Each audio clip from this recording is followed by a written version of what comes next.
This is Hueco Mundo, the desolate bone-white desert that belongs to the Hollows and is home of the Espada. It's a lawless, oppressive place that exists underneath a perpetually crushing black sky. Here on these dunes, it's kill or be killed. Hueco Mundo has changed a lot over the course of the Bleach timeline. Powerful regimes have been built and toppled upon these sands, giving Hueco Mundo a sense of ever-changing leadership, which helps contribute to a surprisingly rich history totally unique to this area. No other location in Bleach really undergoes quite the seismic shifts that Hueco Mundo does, as the lack of a centralised government and military makes it a ripe playing field for conquerors and the like, meaning the sensation of the passage of time and the change that comes with it within Bleach is felt profoundly here. And so, for my first Bleach timeline video, I wanted to explore the Hollow world itself, from its earliest beginnings to the rule of Sosuke Aizen and beyond. Unfortunately, a lot of the data we have is murky to say the least, as there are very few concrete dates to work with. As a result, the history of this cold, lifeless place and the fearsome Arrancar warriors that call it home is difficult to chronicle completely, but I've tried my best. We're not going to be detailing every single character or battle that takes place here, rather we're going to look at the biggest historical events that help to shape this particular ecosystem throughout the story, as well as the various fates of Hueco Mundo's most powerful inhabitants along the way. Make sure to let me know if there's anything I've missed down in the comments below, and if you'd like to see more videos like this in the future. But for now, let's get into the timeline as we attempt to pin down the complete history of the Espada and of Hueco Mundo itself. And yes, there will be some slight spoilers for the 1000-year Blood War arc in this video ahead. To begin our journey, we must start in an almost totally unrecognisable place. The universe of Bleach as we know it today didn't even exist yet. Over 1 million years ago, in an era known as the Primordial Age, the three worlds of Soul Society, Hueco Mundo, and the human world were all merged together as one tumultuous plane of existence. There was no cycle of life and death, and instead, humans lived among monstrous hollows and were mercilessly preyed upon. Eventually, a lone being would emerge with the power to protect the humans, and he would, in the far-flung future, come to be known as the Soul King.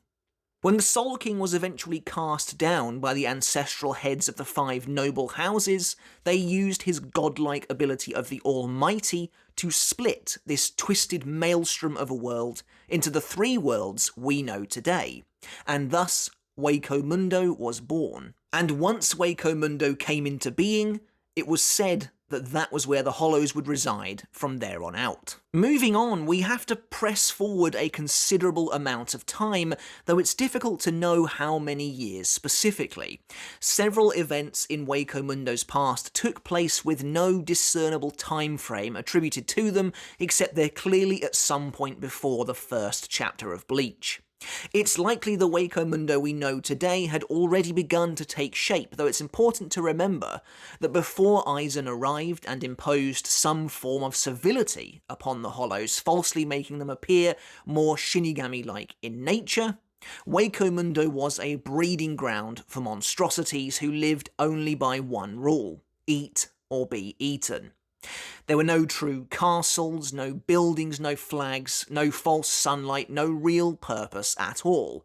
All Hollows wandered in search of something missing under a pitch-black night for years to come. And so, a considerably long time before the start of Bleach, but with no real estimate able to be made as to how many years back we're talking, from this pitch-black nightmare emerged a Vasto-Lord Hollow called Baraggan the Weazenbarn. Taking the form of a regally dressed skeleton, Baraggan was obviously very close to being a near-perfect, natural-born Vasto-Lord Arrancar. Thanks to this fact, and of course his incredible powers, his ability of Respirar, Baraggan was able to make sure that any power struggles that ensued were short-lived and would quickly crown himself the God King of Hueco Mundo. At some point he brought himself together a court of hollows that would serve him and bow to his rule, and he even went so far as to claim a ruined settlement as his palace, naming it Las Noches. As the now dominant force in Hueco Mundo, Baraggan would rule the desert with unquestioned authority for many years. At some point after establishing himself as king, the first real threat to Baraggan's leadership would come in the form of a massive ancient hollow known as Ikomikido Moe. Despite Ikomikido Moe's own incredible strength, he also recognised that Baraggan too was immensely powerful, and they would both come to acknowledge each other's strength, even going so far as to make a pact that they would never interfere with the other for risk of mutually assured destruction. And then later, during Baraggan's reign as king over Hueco Mundo, he would employ a Vasto lord known as Xyloporo Grans to his court as his alchemist. And so, as Baraggan continues his rule over Hueco Mundo unabated for presumably many years to come, we now have a few more events in Hueco Mundo's history that unfortunately don't have any kind of date stamp whatsoever. In fact, due to the characters involved and their respective development timelines, this next set of unspecified events could potentially even take place after Chapter 1 of Bleach, but I think it's more likely they happen at points of time prior to the series' beginning, and so for now it seems most fitting to position them all here. And so at some point during Hueco Mundo's history, a mysterious hollow would rise up from the depths of a cavernous black pit. This bat-like hollow would eventually come to be known as Ulquiorra, and he naturally becomes an Arrancar after breaking his mask himself, finding solace in the depths of a massive bush of bone-white thorns in the centre of the desert. Ulquiorra is the perfect example of a wandering nomadic hollow who doesn't know what he's missing in life, who doesn't know how to fill that void at the centre of his chest, at the centre of his very being, but at least we do get to see the creation of the hollow we would know today to become one of Aizen's Espada. Up next, again an undetermined amount of years ago, an immensely powerful hollow, perhaps the hollow with the greatest amount of Reiatsu we've ever seen walk the sands of Hueco Mundo, due to its loneliness, split itself into two separate bodies. Beforehand, it was trying to live with members of its own group, members of its own pack, beings it considered friends, but they all instantly died simply by being around it. This hollow, after splitting itself into two bodies, became known as Stark and Lilinet, who were both naturally formed Arrancar immediately after the split. And where Baraggan was a naturally formed Arrancar who took the form of a human skeleton, I mean, it doesn't get much closer to being humanoid than that, Stark and Lilinet both immediately resembled actual flesh humans from the off. The reason I say this could have taken place after Chapter 1 is we have no idea how much time passes after this initial moment where they are created, where they split from each other, to the moment where they end up meeting Aizen, which so clearly happens after Chapter 1. But for now, I'll say that there's enough time passed between those two moments where this can remain here. And then finally, another event that takes place an unspecified amount of time in Hueco Mundo's past is when a small hollow known as Grimmjow is discovered by a gang of hollows who all want to become Vasto lords. In the end, they decide to make Grimmjow their king after he viciously attacks one of them and proves himself to be more powerful than the rest. No specific dates are given, but enough time has passed between Grimmjow's initial meeting with this group of hollows to this next sequence showing them where one of them, Il Forte Grans, reveals that he's consumed thousands of hollows in this space of time. So presumably a decent amount of time has passed since these guys initially met, and they have been wandering, roaming the desert looking to become stronger ever since. Eventually, however, Grimmjow's gang realise that he's the only one out of all of them that has any chance of eventually becoming a Vasto Lord, and so they all allow him to feast on them so that he can reach those new heights. Again, there's a decent chance this could take place after Chapter 1 of Bleach, as we have no idea how long it took grimmjow and his Fraction, or his eventual Fraction, to come into contact with Aizen. One of the reasons I think this could take place prior to Aizen setting up shop in Hueco Mundo, however, is these Hollows were so keen, so eager for more power, that I think the moment they heard of a strange man in their lands basically offering power to anyone who wanted it, I think they would have gone to him almost immediately. So it seems likely to me, anyway, that the Hogyoku was not yet a known entity in Hueco Mundo at the time of this flashback. But after this, less than approximately 19 years before the first chapter of Bleach, Aizen sets his sights on Hueco Mundo to become his new base of operations after he eventually defects from the Soul Society. And so, 19 years or less from the start of Bleach itself, Aizen decides to make his move and conquer Hueco Mundo. Aizen, Gin and Tosen arrive in Hueco Mundo to see King Baraggan perched atop his throne. Now, we've established Baraggan has probably been in this position for quite some time now and has grown increasingly complacent and arrogant, unable to believe anyone could show up that could realistically challenge his rule. But what we actually get to see of Baraggan's kingdom is quite a sad affair. Baraggan himself notes that he is so bored that he doesn't know what to do with himself. What's the point in having an army if you've got nobody to fight? And so he even says that he's about to split his army in two and have them battle to the death for his own amusement. This scene where Baraggan meets Aizen, Gin and Tosen clearly happens at some point after the Everything But the Rain flashback, as Tosen is now wearing his Soul Society arc outfit, the first outfit we see him in as readers when the story begins. So there's a possibility that this sequence actually takes place very close to the start of Bleach itself, which is why I'm saying it could happen any time from 19 years in the past to basically the start of the series. But using his cunning, his deception, and of course the power of his Zanpakuto, Kyoka Suigetsu, and his own immense power, Aizen is able to dupe Baraggan and overthrow the king, ending his rule of Hueco Mundo after presumably centuries. And when Aizen takes over as the leader of Hueco Mundo, he ushers in numerous changes. Interestingly, based on the snippets of information we have regarding the Espada's history as a faction, it seems very likely that Baraggan probably disappeared somewhere into the desert rather than decide to work with Aizen initially, as he's not a member of the first generation of the Espada. While this is purely conjecture on my part, it does seem to make sense that someone as prideful and as arrogant as Baraggan, who could never have foreseen his reign collapsing around him like that, and certainly not to a Shinigami of all people, and would probably have resisted many of the modernizing changes that came to Hueco Mundo in the wake of Aizen's takeover, it definitely makes a lot of sense that Baraggan would have gone into hiding instead for quite some time until deciding to re-emerge and work with Aizen, presumably to get close to him and eventually kill him. But at this point, after making Hueco Mundo his own and taking over as its new king, Aizen would have gone about creating the first generation of the Espada.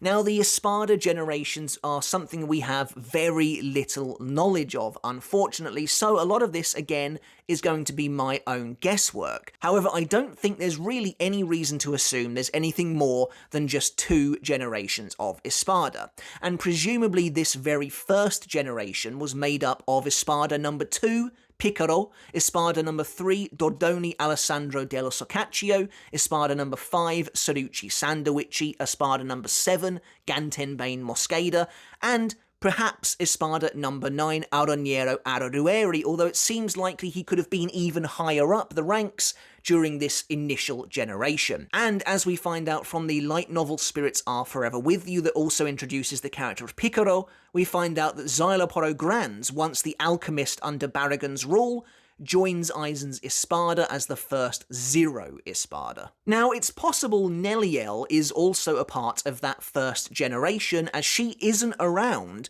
when Zomari states that Aroniero was the last member of that original group.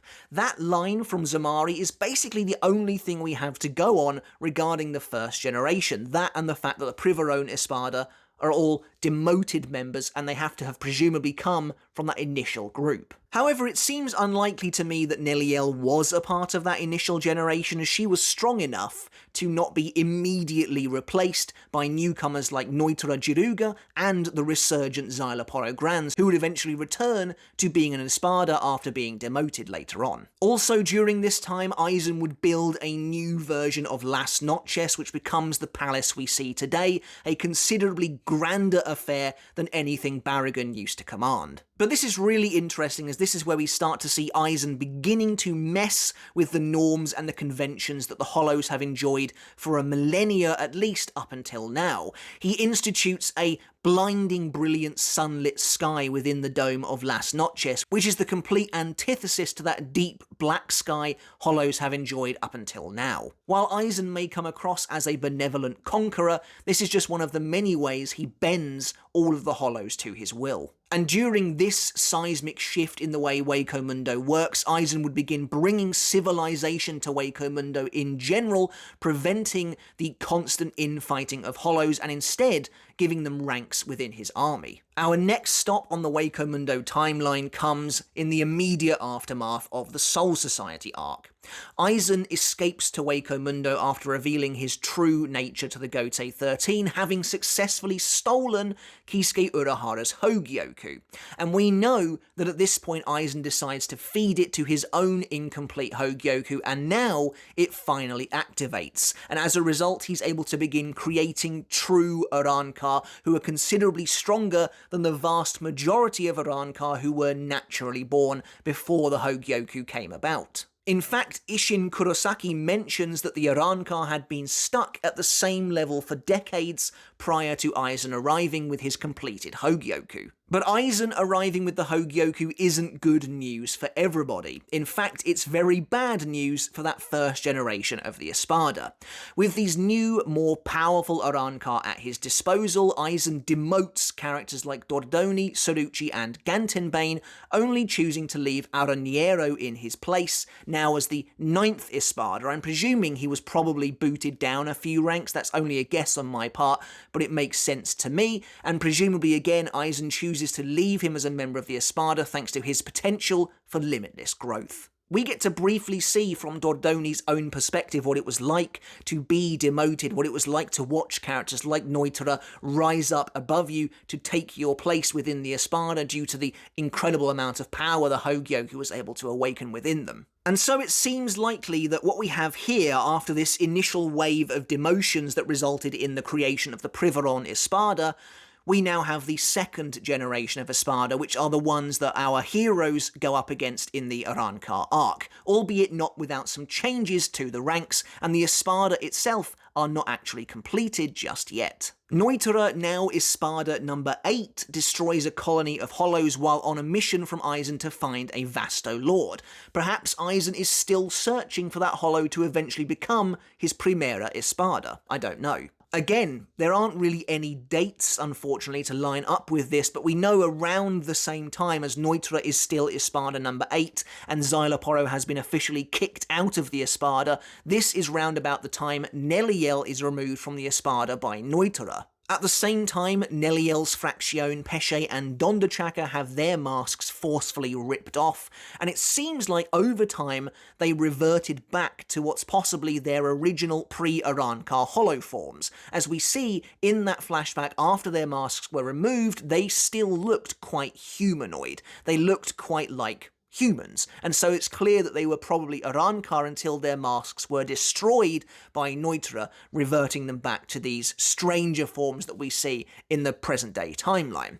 But we don't know how long exactly this process takes. Maybe their reverting back to these hollow forms happened in a matter of days, maybe it took several months, but we can see in a small flashback when they introduce Nel to Bawa Bawa, they have since returned to the forms we see them in the present day. As we begin the Urankar arc, things continue to be a little bit messy and undefined for the history of Hueco Mundo. At some point between Aizen's defection to Hueco Mundo and Ulquiorra's incursion into Karakura town where he battles Urahara and Yoruichi, Aizen finds Tia Harabel and recruits her and her Fraction into the Espada, using the Hogyoku to turn her into an Urankar.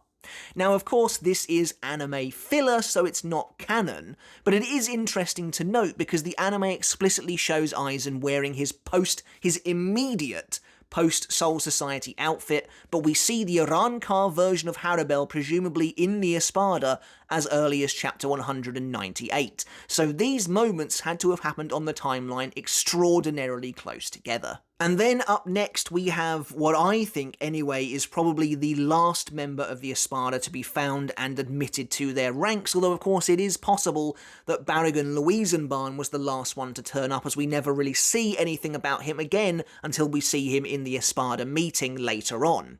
But at some point between again Aizen's defection to Hueco Mundo and this time the creation of Wandenreich, Aizen ventures into Hueco Mundo himself wearing that immediate post-Soul Society outfit and finally finds the Vasto Lord I think he was looking for in Stark and Lilinet, choosing to recruit them pretty much on the spot after seeing the incredibly impressive work they've done simply killing mountains of hollows by being around them. But we then see Aizen using the Hogyoku to create the newest warrior in his army, Wandenreich, and Stark is visible here as now a member of the Espada, so it seems likely that it wasn't too long ago before this moment that Stark and Lilinet were picked up. Of course, during these earlier stages of the war, characters like Lupi Antenor arrive, take up a position within the Espada before eventually losing it again. It's not really that big of a deal in the grand scheme of things, as it's still part of whatever generation of Espada this actually is. But not too long afterwards, Ichigo and his friends invade Hueco Mundo to try and rescue the captive Orihime,